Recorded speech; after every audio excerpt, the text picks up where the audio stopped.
ভক্তরা আমাকে এত ভালোবাসে, আমাকে সত্যি তারা একটা অঙ্গ করে নিয়েছে মঙ্গলা মাকে, আমি জানি। আমি একবার বলেছি নুন ঝাল খেতে ভালোবাসি, আমার লাখো লাখো ভক্তরা চানাচুর শটপাপড়ি আনে। আর লাউ যেহেতু একবার বলে দিয়েছি, লাউ শুধু লাউ খেয়ে হেজিয়ে দিবি নাকি রে? দেখি লাউই খাবে কৃষ্ণকালী মাকে, কেন যে বলতে গেলাম লাউ, আমি বলতে চাইনি কাকে সামনে দিয়েছে লাউ দিবি, আমি বলেছি আমি লাউ খেতে ভালোবাসি।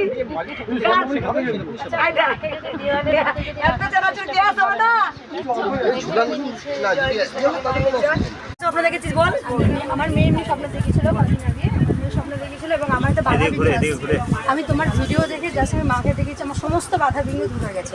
যে বাধা ছিল আজকে বড় বাধা আবার একটা কেটেছে মায়ের, আমার মেয়ের একটু অসুবিধা ছিল, মাকে দেখে দেখে আমার সে বাধা বেরিয়েছে। মায়ের শুধু নাম করলে মায়ের মাথা ছিল নাম করে শুধু জোর বল, জোর।